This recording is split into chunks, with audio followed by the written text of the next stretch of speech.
Cool. Hello Alexandre, comment tu vas? Eh ben, ça va super, on a enfin réussi à se connecter, c'est génial. Oui, on a eu quelques petits soucis techniques, mais on y arrive. Comment tu Oui, très vas? bien. Eh ben super, là je suis à Bruxelles. Euh, c'est une période pleine de changements pour moi et je suis très heureux de cette période. C'est bien le changement, c'est la vie. Alors Ouais, pour mes abonnés, ceux qui ne connaissent pas Alexandre, j'ai le plaisir et l'honneur aujourd'hui de présenter Alexandre Gubert. c'est Et, ça. euh, et Alexandre, ce qui m'a intéressé chez toi, c'est que tu étais intéressé par la spiritualité, le développement personnel et tu veux changer le monde, être entrepreneur, ça te motive et tu avais plein de projets je voulais que tu nous en parles tout simplement, partager ça avec des gens qui sont dans la même démarche que toi et partager tout simplement ton expérience. Je te laisse le plaisir de te présenter à nous et nous parler un peu de toi, ton parcours, d'où tu viens, ce que tu aimes. Ok, avec plaisir. Euh, Comme tu l'as dit, bon, mon parcours est un peu chaotique en ce moment parce que je suis dans une période vraiment de transition. Mais ce qui m'a toujours animé, c'est le côté changer le monde, le côté vouloir avoir de l'impact, vouloir être utile dans ma vie. Et, euh, et c'est passé par un diplôme d'ingénieur à Lausanne, où je voulais être utile en créant des technologies pour voilà, amener du changement, plus d'écologie, etc. Après, je me suis rendu compte que la technologie, elle n'est pas forcément nous sauver, qu'il y a déjà plein de technologies qui existaient. Et du coup, je me suis dit, bon, bah, du coup, je vais faire adopter les technologies qui existent déjà. Donc, du coup, je me suis tourné plutôt vers l'entrepreneuriat avec le COPEC Écolo, un projet d'entrepreneuriat autour de la finance écolo, et faire adopter les solutions, les acteurs enfin, les acteurs écologiques en termes de finance qui existent en tout cas en France, aux gens, les faire découvrir, etc. Et en parallèle, Skooneta, qui est un site de e-commerce écolo. Et donc, du coup, là, l'idée, c'était de dire, ah, est-ce qu'on peut, en consommant, donc ça veut dire en achetant des objets, en fait, réduire sa consommation. Donc, par exemple, en achetant des objets, par exemple, l'exemple typique que je cite souvent, c'est le pommeau de douche écolo. Euh, c'est un pommeau de douche, on l'achète, bon, voilà, ça produit du plastique et tout ça. Mais derrière, ça va permettre de réduire drastiquement la consommation d'eau et de chauffage, parce que l'eau est chauffée pour la douche en général. Et donc, du coup, ça permet au final d'économiser de l'énergie, quoi. Et donc, voilà, c'était un peu les idées que j'avais encore très récemment. Et là, du coup, en fait, je me suis rendu compte que derrière tous ces projets, en fait, j'avais envie de les faire, d'être utile pour me dire, voilà, c'est bon, j'ai réussi à être utile, à faire ce que je voulais faire. Mais en fait, derrière, au fond de moi, je peux accomplir ce que j'ai vraiment envie de faire au fond de moi, en fait. Et, euh, et je pense que ça a un lien avec plus avec la spiritualité. Et, j'en sais pas encore beaucoup plus à l'heure actuelle, mais je me découvre petit à petit comme ça sur ce plan spirituel. Et voilà, donc c'est un peu la période de transition où j'en suis. Donc passer de l'entrepreneuriat, du côté ingénieur au côté entrepreneur et à maintenant un côté plus spirituel et apprendre à voilà, se faire ce petit saut dans le vide de, je sais pas, euh, voilà, vers où va m'amener, mais j'aime bien. C'est super intéressant. Euh, je trouve qu'on a des parcours un peu similaires parce que moi aussi, j'ai un parcours scientifique et j'ai fait de la recherche, un doctorat et ensuite euh, j'ai commencé, plus j'avançais, plus tout ce que je faisais donc pour la recherche, donc pour les autres, m'amenait à chercher ce qu'il y avait au fond de moi. Hmm. Et, euh, et j'ai l'impression que c'est un peu, pour moi, c'est ce qu'il y a de plus essentiel parce que plus tu te retrouves toi-même, plus tu es capable euh, d'apporter quelque chose d'extraordinaire aux autres. Parce que tu te rapproches de ton essence même et plus tu te rapproches de ton essence, plus tu trouves justement, comme tu dis, pourquoi tu serais utile aux autres, euh, qu'est-ce qui te fait que tu es unique et comment tu apportes vraiment une valeur ajoutée au monde entier. Et, Ouais. euh, et voilà, c'est magnifique cette démarche. Et donc, toi, tu parlais de ton projet EcoPack Écolo. Est-ce que tu pourrais nous en dire un tout petit peu plus sur ça, sur les finances et comment on peut utiliser les finances et aussi peut-être investir tout en respectant notre planète etc. Ouais. Euh, Ce projet est parti d'un constat, surtout sur la France, parce que c'était là où j'habitais à cette époque-là, qui était vraiment de se dire, en fait, en France, mais c'est partout, partout ailleurs dans le monde, c'est pareil, euh, c'est de dire que, en fait, l'empreinte carbone, souvent, on la calcule en fonction de notre consommation, ça veut dire de l'argent qu'on dépense, mais on la calcule jamais en fonction de l'argent qu'on a, qui dort à la banque ou même qui est investi parfois dans des entreprises. Et souvent, on dit, bon, bah, je l'ai posé à la banque, ça fait des trucs, et puis quand je le retire, je vais voir ce que je fais avec, quoi. Et en fait, cet argent, il a un impact carbone énorme. Par exemple, pour donner un chiffre, en France, les six grandes banques françaises, les six plus grandes banques françaises, on va dire, les six banques classiques, elles ont un impact 8 fois plus important que l'ensemble des Français réunis dans toutes leurs actions quotidiennes, quoi. Donc, on se rend compte qu'en fait, même si on arrêtait complètement de manger, de prendre l'avion, de prendre, j'en sais rien, d'habiter, etc., de chauffer notre maison, on aurait quand même, à travers notre argent qui dort à la banque et qui en fait ne dort pas vraiment, on aurait un impact énorme. Et parce Mm. qu'en fait, les banques derrière, elles vont investir dans plein, plein, plein de projets, pas forcément ceux qu'on aimerait voir toujours. Euh, et donc, du coup, ça finance, en fait, notre argent souvent finance un monde dont on n'a pas forcément envie. Et même à partir de petits montants, en fait, ça représente des quantités de CO2 qui sont très rapidement importantes. Euh, et donc, voilà, donc moi, j'ai eu envie, en fait, en prenant conscience de ça, de dire, en fait, il y a des choses qui existent. Il y a des banques ou des produits financiers, en tout cas, qui émettent beaucoup moins de CO2 que d'autres. Et pourquoi, en fait, comme on n'en parle jamais, en fait, les gens prennent pas cette considération en fait en compte. Ils voient, ah bah ça va me coûter tant par mois en gestion. Peut-être à la limite, s'ils sont un peu aventureux, ils vont investir et ils vont dire, ah bah ça va me rapporter tant par mois en intérêt. Mais c'est les deux seules variables qu'on regarde en fait quand on investit en fait de façon classique. Et avec le risque aussi, voilà, il y a tel risque, il y a tel intérêt, etc. Et ça me coûte tant. Et, euh, et du coup, ce qu'on a voulu faire, c'était de se dire, en fait, la plupart des gens, souvent, en tout cas en France, il y a beaucoup d'argent qui sont dans les livrets A ou dans les livrets classiques d'épargne. Et Mm. ça, c'est un truc où ça rapporte rien.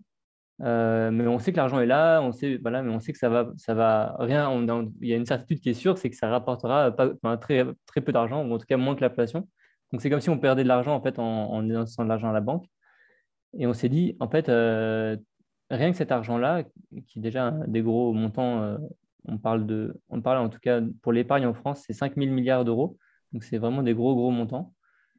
Euh, et du coup, on s'est dit, comment est-ce qu'on peut essayer de rediriger cet argent vers des produits financiers plus écolos? Et c'était un peu le constat et le but du projet. Et on a eu plein, plein d'idées. Actuellement, c'est un peu en stand-by parce qu'on est un peu en réflexion sur les idées qu'ils peuvent avoir. Et Mhm. comme j'ai décidé du coup d'arrêter ce projet-là, du coup, il y a tout un chambardement dans l'équipe. Est-ce que l'équipe continuera ou pas? On verra. Mhm. Euh, et, et moi, en tout cas, j'aimerais bien que ce projet voit le jour parce que je pense il peut y avoir un impact hyper important. Mhm. Même si moi, je me sens peut-être moins aligné qu'avant sur ce projet-là parce que je me rends compte que je voulais faire ce projet justement, comme je disais tout à l'heure, pour avoir un impact pour être utile, mais pas forcément pour moi, en fait. Je me rendais compte que c'était pas forcément aligné avec moi. La finance, j'y connais pas. Au final, même si je me suis documenté un petit peu, j'y connais pas grand-chose. C'est pas mon domaine d'expertise. Et, euh, et voilà. Et donc, du coup, tout ça pour dire, on voulait matcher un peu les gens, les produits financiers responsables avec voilà, avec l'argent des gens qui ont envie d'investir de façon écolo. Mhm. Et on s'est rendu compte, un truc intéressant, c'est qu'on s'est rendu compte que c'est pas forcément parce que c'est écolo que c'est moins rentable. Euh, et surtout sur le long terme, en fait. Par exemple, la banque souvent investit dans des énergies fossiles. des puits de pétrole ou des choses comme ça. Et en fait, le pétrole, c'est pas forcément quelque chose qui, à long terme, a un très grand avenir parce qu'au bout d'un moment, il n'y en aura plus.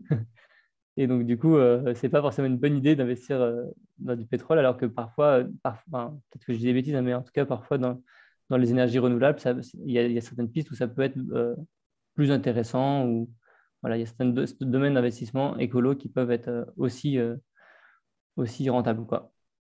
Voilà, Intéressant. le côté écolo. Très intéressant. Donc, ça me fait penser à, à investir en pleine conscience. Ah oui, ouais, c'est un peu ça, hein. Bah, c'est Ça- vrai que dans tous les projets que j'ai, il y a toujours cette notion de conscience et d'écologie en tout cas. Euh, et je trouve marrant en fait de mixer des domaines qui n'ont pas forcément à la base des affinités, quoi. Par exemple, la finance et l'écologie, on n'y pense pas forcément comme ça à la base, même si ça se développe beaucoup en ce moment, en tout cas en France. Il y a plein d'entreprises qui se lancent, qui sont super. Euh, Et pareil, le e-commerce et l'écologie, on se dit, bah, le e-commerce, c'est des emballages, c'est du plastique, des transports, etc. Et comment est-ce qu'on peut essayer de rendre ça plus écolo, quoi. Ouais. Tout à fait. Mais c'est hyper intéressant. Moi, je trouve vraiment que ce projet, il est très intéressant de vraiment guider les gens parce qu'on ne sait pas, hein. On a tous de Ouais. l'argent qui dort en banque. On ne sait pas qu'est-ce que fait cet argent. Ouais. Et nous, on va dormir, mais notre argent, il continue à travailler. Et est-ce que ça travaille selon notre alignement avec nous-mêmes, selon ce qu'on Ouais. a envie ou pas? Malheureusement, on n'a pas conscience encore de ça, la plupart des gens. Donc, prendre conscience déjà de ça, pour moi, c'était une révélation le jour où tu m'as parlé de ça, parce que je m'en rendais vraiment pas compte. Donc, je te remercie beaucoup. Et le Avec fait de plaisir. me rendre compte, déjà, ça me met la puce à l'oreille. Et puis maintenant, je vais faire attention si je veux investir vraiment ou mettre même juste dans un deuxième pilier ou un compte épargne. Ça a un impact. Donc, bien choisir sa banque, bien choisir où on met notre argent, Ouais. c'est important parce que ce n'est pas juste mettre là et c'est en train de travailler, il y a quelque chose qui se passe, il y a des actions, Bien il y a tout sûr. un système derrière et on est responsable de ça. Ouais. Donc, Bon, les banques sont responsables aussi de ce qu'elles font, mais je veux dire, c'est vrai que nous, enfin, on peut choisir en tout cas. On a ce pouvoir de choisir. tout à fait, ouais. Et donc, en quoi on pourrait justement investir en pleine conscience de quelque chose? Par exemple, une idée, des projets. Euh, ouais, je sais pas comment c'est en Suisse parce que j'ai pas beaucoup regardé en Suisse comment ça se développait. Mais en France, en tout cas, il y a un énorme mouvement de crowdfunding. Enfin, pas juste de crowdfunding, parce que souvent le crowdfunding, c'est du don contre don. Ça veut dire Mhm. je donne 20 euros à un projet et puis, ou je sais pas moi, ou 30 francs suisses et en échange, j'ai, je sais pas, un, une expérience, un truc au restaurant, voilà, que je participe au projet comme ça, je fais un don et en échange, j'ai quelque chose qui me revient, euh, un livre, etc., quoi. Et il y a aussi une formule qui existe qui est la finance participative. Donc, c'est du crowdfunding, mais donc ça veut dire que c'est un projet qui va être financé par plein de personnes différentes, plein de particuliers différents. Mais par contre en finance. Donc ça veut dire, par exemple, je ne sais pas moi, il y a quelqu'un qui veut lancer une ferme bio à côté de chez moi. Il a envie de cultiver, je ne sais pas moi, je dis au hasard, des betteraves bio. Et il a besoin de terrain, il a besoin de matériel, etc. Donc il va faire un crowdfunding en finance. Donc la finance, ça s'appelle la finance participative. Et il y a plusieurs formats. Ça peut être du prêt, à prendre des actions de cette ferme, etc. Et donc qui vont fluctuer, qui vont augmenter avec le temps, etc.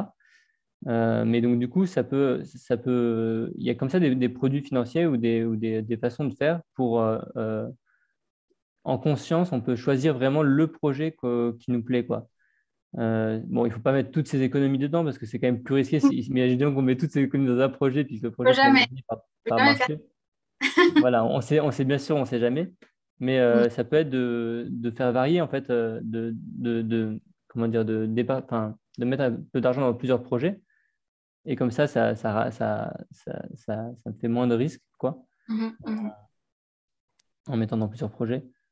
Et, euh, et du coup, ça pourrait être une voie d'investissement. En tout cas, c'est un truc qui se développe beaucoup en France. Il y a beaucoup de sites de finances participatives et, euh, et de finances participatives, pas juste pour n'importe quelle entreprise, mais il y en a qui sont spécialisés dans le domaine durable, etc., dans le Mhm. domaine écolo. Et donc, ouais, c'est vraiment, ça peut être une piste en tout cas. C'est ce qui me vient en tête quand tu me demandes de la finance en conscience. Tout à fait, je suis totalement d'accord avec toi. Mais oui, prendre conscience de ça, je pense que c'est important. Et puis ensuite, au niveau, comme tu dis, des entreprises, eh ben, il y en a tellement, de plus en plus, et ça fait plaisir, des entreprises responsables. Et Ouais. donc à nous de faire le bon choix par rapport à ça. Très bien. Et donc, tu disais que tu avais donc arrêté ce projet pour te concentrer, je pense, sur autre chose. Donc, qu'est-ce qui t'a fait justement, sur quoi tu te concentres en ce moment? Ouais, en fait, j'ai, je disais tout à l'heure que j'avais toujours cette phrase de changer, enfin, de vouloir changer le monde, etc. Et je gardais en tête la phrase de Gandhi qui dit d'être le changement que tu veux voir dans le monde. Et j'aimais pas beaucoup cette phrase en fait au début parce que je trouvais qu'elle était insuffisante. Enfin, c'est pas, je me disais un peu égocentré quoi. C'est pas moi. Enfin, si moi je me change, bon bah c'est cool. Même si j'arrive à devenir une super personne, ben ça changera peut-être pas le monde quoi. Alors que je me disais que si on fait un super projet, qui a un super impact, ça peut avoir un impact. Et en fait, là, il y a eu cette bascule en fait très récemment où je me suis dit en fait c'est pas seul que je vais changer le monde en fait. C'est pas même si c'est moi qui décide de faire un super projet, le projet va me ressembler et en fait, bah même si moi je me suis pas changé un peu avant, le projet va ressembler à tout ce que j'ai à apporter, mais aussi à tous mes défauts quoi. Et, il y avait aussi ce truc de vouloir un peu comme, je sais pas, à travers mon impact, marquer l'histoire ou je sais pas. Et ça, c'était aussi très égocentré. Donc, en fait, je me suis rendu compte que ce qui était insuffisant et égocentré, c'était pas forcément de vouloir avoir un impact, mais c'était pas forcément de vouloir être le changement, de vouloir incarner un changement moi, mais c'était plutôt le fait de vouloir avoir un impact, en fait. Et donc, du coup, j'ai fait comme une inversion enfin, comme une bascule de mes buts. Et du coup, plutôt que d'essayer de changer le monde, moi, je vais essayer de me changer mon monde intérieur, peut-être de cultiver mon monde intérieur peut-être que ça, en tout cas, ça pourra avoir l'impact de me rendre ma vie heureuse, de rendre ma vie ouais, vraiment sereine. Et, euh, et en fait, c'est la seule, je pense qu'il avait raison, Gandhi, enfin, avec le recul, c'est la seule façon de vouloir, comme tu disais tout à l'heure, de vouloir changer les choses, en fait, parce qu'il n'y a que en étant soi-même vraiment pleinement en vie qu'on peut vraiment derrière faire des choses intéressantes, quoi. Enfin, faire des choses qui, en tout cas, amènent du changement, etc., quoi. Et donc, bah là, du coup, je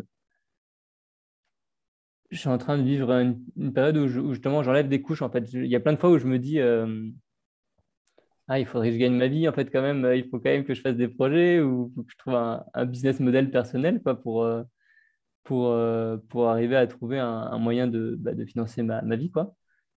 Et ça me revient comme ça régulièrement et je me dis en fait non je vais d'abord laisser. Enfin en fait du coup je me dis immédiatement ah ouais je pourrais faire ça parce que j'ai toujours plein d'idées à la minute. Je me dis, ah, je pourrais aller dans cette direction, dans cette direction, dans cette direction, dans cette direction. Et du coup, je l'écris quelque part et je le pose là. Et après, je me dis, bon, bah voilà, je l'ai posé ici, c'est ici. Et maintenant, je me concentre sur le fait d'être, quoi. Enfin, plutôt que d'essayer de faire un truc absolument à tout prix, euh, commencer à être, quoi. Et c'est un peu brouillon, je fais un peu par tâtonnement parce que j'ai pas trop enfin, j'ai des personnes qui m'accompagnent sur ce chemin. mais, euh, mais je sais pas exactement où je vais, quoi. Donc ça va un peu dans tous les sens parfois, mais à chaque fois, j'essaie de revenir, comme je disais, me reconcentrer sur moi, qu'est-ce que, voilà, qu'est-ce que je ressens, etc., quoi. Mais ça me rappelle beaucoup mon parcours aussi. Et je pense qu'il y a plein de gens qui se retrouvent dans ce que tu dis. Et merci pour ta sincérité. Parce que déjà, à reconnaître quand on est un peu partout, dans tous les sens, c'est pas évident. Et je connais ça. Moi, ayant été exactement dans la même situation où j'ai envie de faire plein de choses et je sais pas par où commencer. J'ai une idée qui passe par là, puis après j'ai une autre idée et je me dis, ah, mais celle-ci, elle est mieux, donc ah, c'est peut-être mieux, mais ça, est-ce que je vais avoir de l'argent par rapport à ça? Ou ça, est-ce que ça va me rapporter suffisamment pour que je puisse vivre de ça? Tout ça, c'est aussi passé dans ma tête. Et moi, ce qui m'a aidé personnellement, c'est lâcher prise. Hmm. Parce que des idées, il y en aura plein, des possibilités, il y en aura plein tout le temps. Tout le temps, tout le temps. Et il y a tellement de choses à faire, c'est extraordinaire. Et c'est bien d'avoir l'esprit vif comme ça, qui part dans tous les sens, parce que ça prouve qu'il y a une intelligence. Mais il ne faudrait pas qu'elle se retourne contre nous. Ouais. Et justement, le fait d'analyser tout ne suffit pas. Parce que pour qu'on ait une création, il faut qu'il y ait un alignement sur quelque chose. Et ensuite, notre esprit, il va juste choisir une direction et ensuite se focaliser sur un chemin qui fait sens pour nous. Mais bien sûr, avant de pouvoir choisir quelque chose, je suis d'accord avec toi, il faut absolument se reconnecter à soi. Hmm. Maintenant, on peut aussi faire le chemin inverse et choisir un chemin, s'y tenir et on se retrouve aussi sur ce chemin qui peut Ouais. évoluer. Ça peut aussi arriver. Après, vraiment, la vie, pour moi, c'est un choix, tout simplement. C'est des choix. C'est-à-dire qu'il y a tellement d'opportunités. Il faut se rendre compte qu'il n'y a pas une opportunité qui est parfaite. Il n'y a rien qui est parfait. Ça, c'est aussi le côté perfectionniste. Je pense que plein de gens se reconnaissent dans ça, de vouloir faire les choses bien ou on est un peu déçu de nous si on ne fait pas exactement comme on a envie. Mais sauf Hmm. que perfection n'existe pas. Mais c'est en creusant et en avançant sur le chemin qu'on le perfectionne de jour en jour. Et c'est ce qui fait la beauté, le charme des choses. Et puis, ça me parle vraiment, tout ce que tu dis me parle vraiment beaucoup.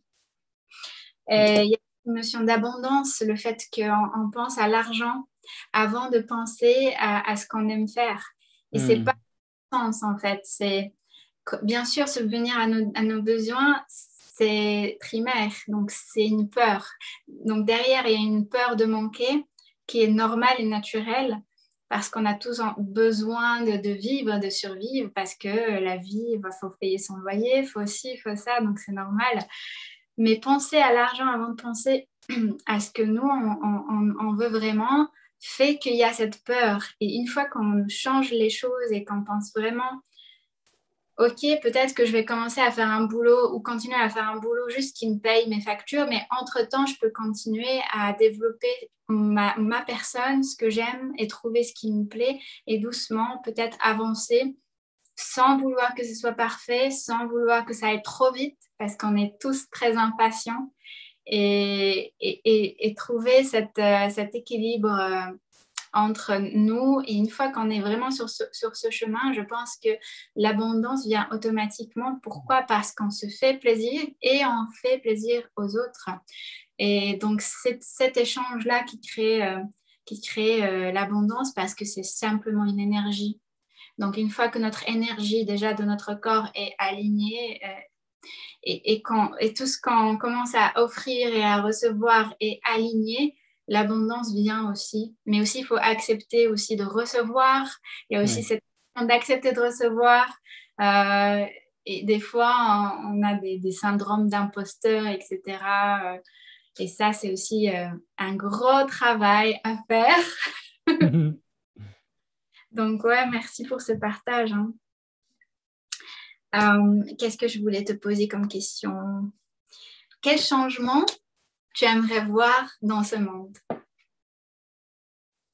Euh, c'est une bonne question. Bah, j'aimerais bien plus de conscience, mais il y a un truc qui m'est venu hier, en fait. c'est qu'en fait, je me suis rendu compte que ce que tu disais tout à l'heure par rapport à nos choix, que la vie, c'est un choix, etc., je suis complètement d'accord avec ça. En fait, en fait, notre ambition, notre place dans le monde, un peu le prestige qu'on a envie de donner à sa carrière, etc., en fait, souvent, c'est les autres enfin, on le définit par le regard de l'autre. En fait, souvent, on se dit, bah, je veux exister pour que mes parents soient fiers de moi ou pour que, je ne sais pas, moi, mes professeurs voient que finalement, en fait, j'étais pas si nul ou, parfois dans un esprit de revanche. Mais en fait, enfin, souvent, on oublie il n'y a que nous qui pouvons définir toutes ces choses-là. Enfin, il n'y a pas que nous, mais en tout cas, si ce n'est pas nous qui le définissons, on perd un peu le sens de ce jeu qui est la vie, quoi. En gros, on passe un peu à côté, quoi. Et donc, du coup, je trouve que c'est super. Je me suis rendu compte hier qu'en fait, bah, c'est à moi de définir ma place, ma valeur. Et en fait, surtout, ce qui est super important, c'est que numéro 2, ça n'a aucun intérêt, en fait. C'est pas du tout important. En fait, que je sois, je veux dire, par exemple, si je veux faire du tennis, que je devienne aussi fort que Federer, ou alors que bah, juste je joue au tennis contre un mur et je m'éclate à faire ça. Et ben, en fait, ce qui est important dans cette échelle-là de prestige ou d'ambition, quoi, c'est que moi, je définisse la place qui est juste pour moi et c'est que je m'amuse dans cette place, en fait, et le reste n'a pas d'importance. Ou alors, ça peut être cette échelle, en fait, vraiment de valeur qu'on peut se placer. Et moi, ça m'a vraiment libéré. C'est vraiment encore tout frais dans ma vie, cette idée-là, mais ça m'a vraiment libéré d'un poids de me dire, en fait on s'en fiche, quoi. Enfin, c'est pas grave, en fait. C'est pas moi qui, de toute façon, c'est pas moi qui vais changer le monde. Il n'y a pas que moi qui vais changer le monde. Si je ça serait une participation à un mouvement global comme un banc de poissons qui va dans une direction. Et moi, je serais un tout petit poisson dans ce banc. Et en fait, reconnaître ça, ça fait vachement du bien parce que déjà, ça enlève d'un poids que moi, je me mettais sur les épaules, en tout cas. Et ensuite, que je sois tennisman ou que je sois, je sais pas, j'en sais rien, moi, que je fasse toujours la même pièce de voiture dans une usine, que je sois expert d'une pièce de voiture dans une usine, que je sois, j'en sais rien, que je fasse des câlins aux arbres, parce que ma vocation, ça serait de faire des câlins aux arbres et que je fasse... Peu importe, en fait. En fait, vraiment, enfin, il y a aucun... C'est à moi de choisir, en fait, et ça a aucun intérêt et aucun espèce d'enjeu autre que bah, si ça me rend pas heureux, bah, je peux faire autre chose. Et si ça me rend heureux, ben, je le fais. Voilà. La notion, merci beaucoup, c'est la notion d'être en fait. Ce que tu es en train de parler, c'est tout simplement se permettre d'être, juste Ouais. être. Et ça, c'est incroyable comment on a été formaté pendant des années, surtout je pense durant l'enfance, après à l'école, etc. On nous formate à devoir être quelque chose parce que ça c'est bien et ça c'est pas bien. Et on veut naturellement, un être humain a besoin d'être aimé, d'être considéré. Donc on veut se conformer à ça pour pouvoir être aimé, tout simplement, parce qu'on a Hmm. tous besoin d'amour.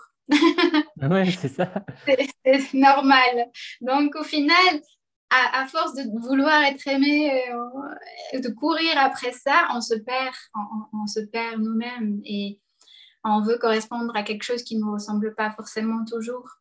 Ouais. Bien sûr, il faut s'adapter dans une société, etc. Mais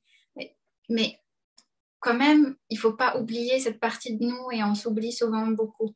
Et c'est ce qui nous Hmm. rend en fait. Donc, il faut jamais s'oublier, il faut jamais oublier ses valeurs. C'est pour ça que moi, je pense que la méditation, c'est important parce que c'est un moment où vraiment on va se reconnecter à soi et voilà, on va tous s'oublier au cours de la journée. C'est normal parce qu'on a plein de choses qu'on va faire et qu'on n'a pas envie de faire. C'est normal. Tout le monde fait. Papier, les paperasses, les trucs, les ci, faire les courses, etc. Carrément. C'est normal, mais il faut garder un équilibre, de trouver ces petits moments où on se reconnecte. Et puis ensuite, la vie, c'est une question d'équilibre, c'est-à-dire faire un petit peu ce que j'ai pas envie, mais aussi me donner un peu de temps pour faire ce qui vraiment me nourrit.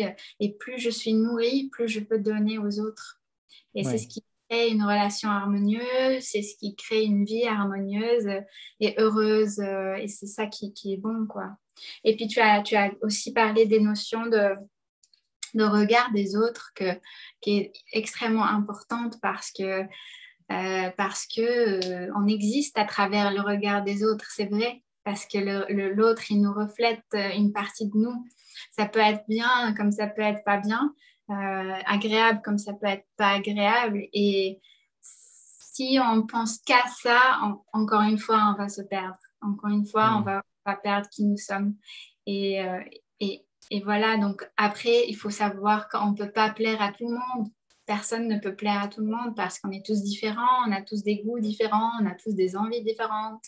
Et c'est ce qui fait la beauté et le charme, même s'il y a un commun de préférences qu'on a créées tous ensemble, parce que c'est nous tous ensemble qu'on a créé ces choses idéales qu'on doit acquérir, qu'on doit avoir, qu'on doit ressembler à quelque chose d'extraordinaire, etc.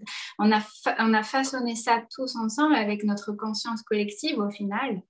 Mais est-ce que c'est la vérité? Je ne sais pas, je pense pas. La vérité, c'est il y a vraiment au fond de nous. Et trouver ça, c'est tout un chemin aussi. Hein. Moi, j'ai l'impression que chaque jour, je me découvre. Chaque jour, je découvre une partie de moi. Chaque jour, je suis émerveillée par quelque chose de nouveau, des pensées, des choses que je n'ai pas eu le temps de regarder au fond de moi. Et c'est ce qui est beau. Après, à nous de voir si on veut l'exprimer ou pas. Mais idéalement, si c'est bien pour moi, ça devrait être bon pour les autres et ça devrait être bon pour et comme tu dis, c'est un mouvement général. Comme tu parles du poisson, c'est tellement vrai parce que même le petit poisson, il a son impact, bien sûr, mais la nature n'aime pas le vide. Donc, une fois qu'il n'y a plus le poisson, elle va le remplacer par autre chose. Donc, Ouais. c'est vrai aussi.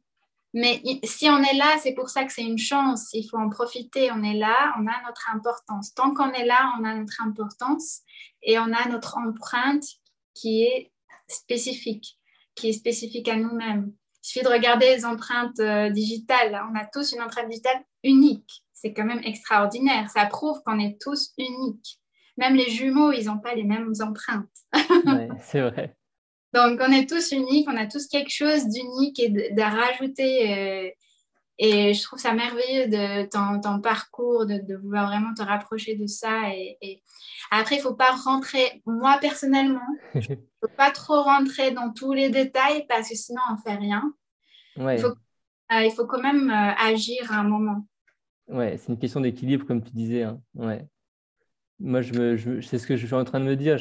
C'est pour ça qu'aussi, je fais attention parce qu'il y a plein de mouvements qui, qui vont dans tous les sens. Mais je veux dire, il y a ce truc d'être, etc., d'incarner vraiment qui je suis. Mais bon, si ma vie, c'est juste incarner qui je suis et rien faire, bon, enfin, et il faut une sorte d'équilibre entre les deux, j'imagine, quoi. Et Oui. je peux pas juste être moi, enfin, ou alors je deviens un ermite, c'est possible aussi, hein. Je peux décider que ma vie, c'est d'être ermite et je vais dans une grotte et je médite enfin, dans l'obscurité toute la journée. Oui. C'est un chemin qui est possible et peut-être que comme ça, en fait, peut-être que je participe aussi au monde parce que peut-être que j'envoie des prières ou des bonnes pensées pour des gens, etc. Même si c'est dans la société actuelle, ça paraît pas très tangible. C'est une possibilité aussi, mais même l'ermite, je pense que voilà, il a son intérêt, et il va aller vers les limites de la conscience. C'est un peu un explorateur en fait quelque part aussi. Donc c'est un rôle aussi. Enfin, ouais, moi en ce moment, je réfléchis un peu à la place que j'ai envie d'avoir, mais je sais que là, je prends un peu ce temps où je mets tout un peu, enfin, où j'essaie de tout mettre de côté. Et, mais je réfléchis quand même à cette place que j'ai envie de moi d'avoir, un peu comme ce que je disais tout à l'heure, qu'on peut choisir en fait de faire enfin, en fonction de notre passé, de qui on est, etc. On peut choisir quand même pas mal de choses. Mhm. Et voilà, mais comme tu dis, ouais, il y a vraiment un équilibre peut-être entre faire et être, quoi, en fait, hein, vraiment, c'est des trucs-là. Et tu as parlé aussi, quand tu revenais sur le banc de poisson, ça m'a fait penser à un truc, en fait, c'est que en fait, il y a autre chose que ça permet, c'est ce truc de sentir qu'on est juste un petit poisson emporté dans un gros océan qui va un peu. un peu où il veut et qu'on ne contrôle pas trop. Mais c'est de se rendre compte qu'en fait, dans notre société où on est toujours un peu dans des cases, un peu, on reste dans son appartement, on va travailler au bureau, mais on ne mixe pas trop les différents univers et tout ça. Euh, et par exemple, une grande différence que j'ai ressentie entre en France et à Bruxelles, c'est que, euh, par exemple, à Paris, ça m'a jamais, presque jamais arrivé de parler à des gens dans la rue, quoi. Ou alors, c'est qu'il y avait vraiment une information à avoir. J'ai perdu mon chemin et j'ai plus de batterie sur mon téléphone. Donc, du coup, je vais demander à une personne mon chemin, mais ça s'arrêtait là, quoi. Et à Bruxelles, les gens se parlent dans la rue. Et ça paraît bizarre presque, alors que pour moi, c'est la base de la vie.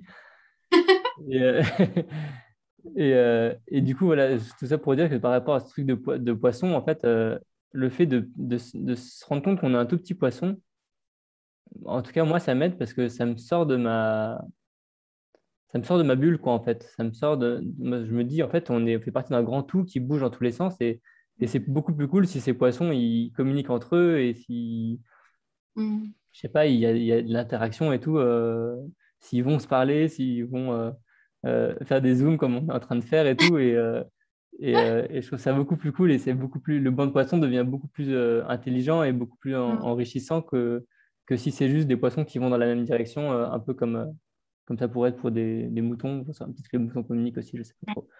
Mm. Mais ça fait permettre de se rendre compte qu'on fait partie d'un tout et ça donne un sens aussi à la vie, je trouve, de se dire qu'on fait partie d'un grand mouvement. Et comme tu disais sur ce truc du vide, que en fait, ben, si on n'existe plus, c'est pas grave, il y aura d'autres fonctions qui vont reprendre ce qu'on était en train de faire, quoi.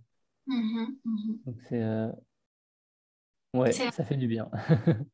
tout à fait, je suis totalement d'accord. Cette notion de partage, quand on est unique, mais en même temps, on a notre place dans un système, dans un écosystème, dans quelque chose de plus grand que nous et qu'on ne peut pas tout contrôler. Donc, Mm.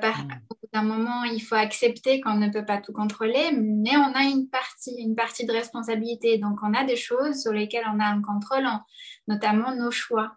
Nos choix de qu'est-ce qu'on choisit comme chemin, qu'est-ce qu'on choisit comme direction, qu'est-ce qu'on choisit comme pensée. Euh, quelle réaction je vais avoir par rapport à quelqu'un. Ça, c'est des choses qu'on peut contrôler. Donc, il faut se rendre compte de qu'est-ce que je peux contrôler et qu'est-ce que je ne peux pas contrôler. Donc, ce que je ne peux pas contrôler, ça ne sert à rien que je m'énerve sur ça. C'est un camp. Je fais ce que je peux et Mm. puis je fais partie d'un système qui me soutient et je suis important et importante parce que j'existe. Et donc, j'ai ma partie à faire et d'autres aussi ont leur partie à faire avec lesquels je vais collaborer, échanger. Et ça procure un plaisir énorme, cet échange. Moi, je ne me vois pas vivre sans échange, sans être entourée. Et plus je suis... Aussi, il y a une notion de plus je suis joyeuse, plus je me retrouve et plus j'attire des gens merveilleux autour de moi aussi. Et ça, c'est magnifique. Je trouve ça magnifique parce que c'est en énergie, en fait, elle va attirer. On s'attire, je trouve, par rapport à notre énergie. Donc, on Mm. attire des énergies parfois qui nous boostent, qui sont d'extérieur négatives, mais pour nous faire prendre conscience de quelque chose, ça peut être bénéfique au final. Et Ouais. des et il y a des moments de la vie où c'est merveilleux, on attire plein de gens magnifiques qui nous veulent que du bien, etc.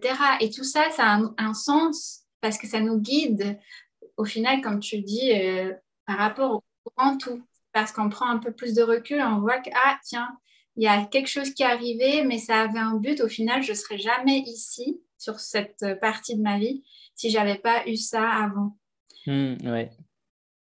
Et tout, pour moi, tout a un sens. Mais après aussi, on peut aussi donner du sens à notre vie, à ce qui nous arrive. Et on est des créateurs de sens, des fois, je trouve. Je sais pas ce que tu en penses, toi. Bah ouais, carrément, je suis 100% d'accord qu'on peut, on peut aussi ne pas du tout être des créateurs de sens, hein. S'il y a en fait, toutes les réalités existent. Enfin, il y a une palette de réalités qui existe en tout cas. Mm, Et c'est possible aussi d'avoir une vie où on se dit qu'il n'y a pas de sens et du coup, il n'y a pas de sens et c'est tout à fait possible et c'est tout à fait OK, quoi. Mm. Mais, euh, mais, euh, mais si on a envie, on peut créer.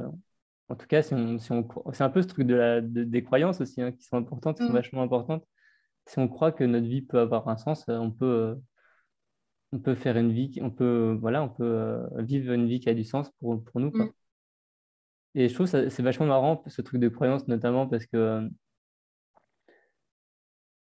j'ai remarqué un truc sur les croyances, c'est que si on croit que une étape va être la dernière étape, enfin, par exemple, je sais pas moi, que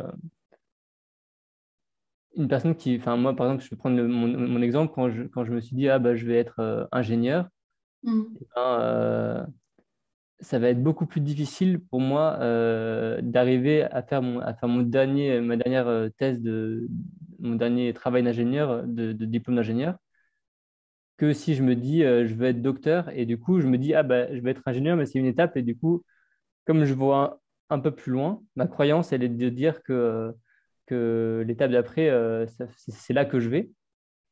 Et je trouve qu'il y a toujours un peu cet effet de la ligne d'arrivée, quoi. On a toujours un peu je sais pas, il y a toujours enfin, en tout cas, moi, je le ressens vachement, hein, comme que tu parlais d'énergie tout à l'heure, il y a comme une sorte d'énergie avec la ligne d'arrivée, Mm. où si l'arrivée, c'est le premier diplôme, bah, ça va nous paraître un truc incroyable et tout ça, et on Mm. va se dire, oh là là, c'est incroyable, est-ce que je vais y arriver? Est-ce que je vais pas y arriver? On va se poser plein de questions avant l'examen ou j'en sais rien.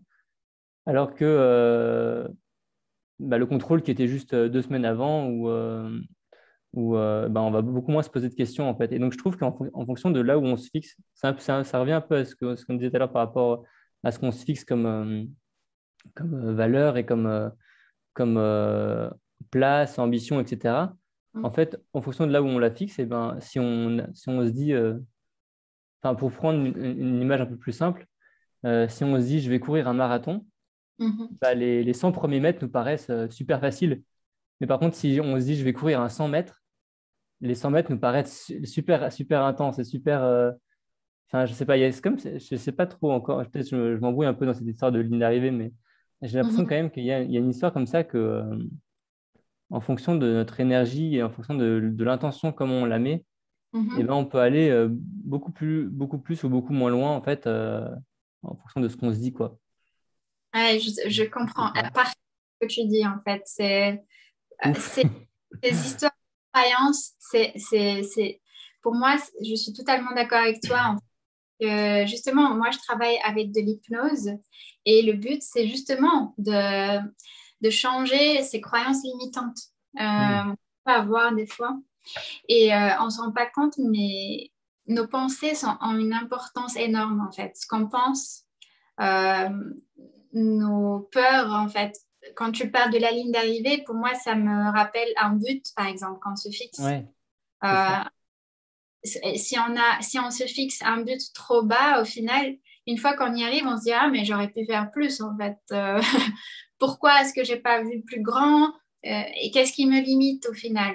À part mes pensées, il n'y a rien d'autre qui me limite, tu vois? Donc, donc et c'est inscrit profondément dans notre subconscient, en fait, tout ça. Et c'est pour ça qu'on n'y arrive pas. Même si consciemment, tu vas te dire oui, oui, mais si, je vais y arriver. Mais au fond de toi, tu as ton subconscient qui est puissant, extrêmement puissant. Et c'est ce Hmm. qui va ralentir, en fait. Parce que dans ton subconscient, il y a eu des informations, des programmes qui ont été installés et qui te ralentissent un petit peu et qui sont liées à des peurs, des émotions, des choses qui te ralentissent un petit peu. Donc, une fois que tu commences à travailler sur ça, tu t'aperçois que tout est possible en fait. Après, à toi de fixer tes limites, tes propres limites. En fait, ta seule limite, j'ai l'impression, notre seule limite, c'est nous-mêmes. C'est vraiment Hmm. nous-mêmes, quoi. Et les croyances sont puissantes. C'est très puissant, les croyances. Justement, c'est pour ça qu'il y a tout un système de croyances qui a été créé, etc., qu'on se crée nous-mêmes d'ailleurs, tout seul. Et c'est ce qui fait ce qui nous sommes, c'est ce qui fait ce que nous serons. Et je pense que c'est important de travailler sur ça, Si je vois qu'il y a des choses qui se répètent dans ma vie et que je ne suis pas fière de ça, je ne suis pas contente de ça, il y a certainement une croyance derrière qui fait que ça, c'est quelque chose qui va se répéter dans ma vie. Une fois que j'ai pris conscience de ça, après, je vais essayer de trouver des thérapies, des choses qui m'aident à switcher ça parce que dans le subconscient, c'est peut-être des traumas, c'est peut-être quelque chose qui est venu de l'enfance. Donc, il faut trouver ça. Et une fois qu'on change ça, en général, ça marche bien. Moi, j'y crois beaucoup. Je vois vraiment des résultats énormes avec l'hypnose. Hmm. Et, notre subconscient, il est très, très, très puissant. C'est vraiment impressionnant. Ouais. Et, Non. et en même temps, je trouve que c'est hyper, enfin, je reviens là-dessus, mais je trouve que c'est hyper libérateur. Tu sais, tu parles de croyances limitantes, comme si la vie, on peut avancer, avancer, avancer tout le temps. Mhm. Et, euh, et en fait aussi, c'est super important de se rappeler qu'en fait, c'est pas important jusqu'où on va. En fait, ce qui est important, c'est un peu cette phrase un peu de ce qui est important, c'est le chemin, quoi. C'est pas la destination. C'est pas grave si, pour reprendre l'exemple du marathon, c'est pas grave si je finis pas la course. Si j'ai bien aimé la course, c'est Exactement. ce qui est important, quoi, au final. Et c'est pas grave si je finis pas le premier. Et c'est peu importe si je suis dernier ou si, si je suis 300e, c'est pas important, quoi. Je trouve enfin, ça libère à fond, quoi, en gros, de prendre Oui, conscience de ça. on se met trop de pression, en fait. On se met trop de pression. Et si je rate, je vais être déçue de moi-même et tout le monde va être déçu de moi. Alors que tu apprécies même pas le chemin, en fait. Ouais, parce que si tu Ouais, n'apprécies même pas le chemin, et qui te dit que tu vas y arriver? Même si tu te fixes un but, tu sais pas si tu vas y arriver parce que personnellement, je pense toujours, je peux mourir demain, en fait. ouais, Hein. bien sûr, On ne sait bien pas. sûr. Enfin, donc, ça sert à rien de se mettre tellement trop de pression parce que ce qui compte, c'est vraiment le plaisir que tu prends à faire ce chemin. Je pense que c'est vraiment la base. Ouais, ouais, c'est ça. Ouais, mais c'est ça, ce petit poisson qui nage et il faut qu'il soit content, quoi. Enfin, c'est important ou en tout cas qu'il vive bien ça nage, quoi. Oui, ça nage, je suis trop... Mais c'est vrai, moi, j'adore cette notion de l'eau. L'eau, parce que l'eau est fluide, elle coule, elle suit le chemin, mais elle ne se pose pas de questions, quoi. Il y a un rocher, bah, elle Mm. passe à travers, à côté. Et l'eau, pour moi, je sais pas, c'est un élément que j'adore parce que ça représente la fluidité, la liberté, le lâcher prise, Mm. la vie, quoi. Voilà. Ça devrait être comme ça, notre vie. C'est avancer, faire confiance. Oui, ça, c'est un point très important. C'est de faire confiance en nous et de faire confiance en l'avenir. Comme tu dis, le poisson, il fait confiance. Hein. Il ne sait pas s'il va se faire manger ou pas. Oui. Mais s'il pensait qu'à ça, t'imagines, il serait, il serait Il resterait dans l'œuf. horrible, une vie horrible. Donc, ouais, il faut profiter du chemin, tout à fait. Merci pour ce partage, Alexandre. Ben, merci à toi de m'avoir invité. C'est le premier interview que je fais comme ça, donc je suis un peu ému de me rendre compte que c'est vraiment cool comme discussion. J'ai beaucoup aimé. Moi aussi, j'ai trop aimé, vraiment. Merci beaucoup pour ton partage, ta sincérité. Et vraiment, je te souhaite tout le bon, tout le meilleur. Et tiens-moi au courant de tes projets. Je soutiens avec Merci. plaisir. Beaucoup. Et puis voilà, je t'embrasse très fort. Je vous dis tous à bientôt. Et je vous aime.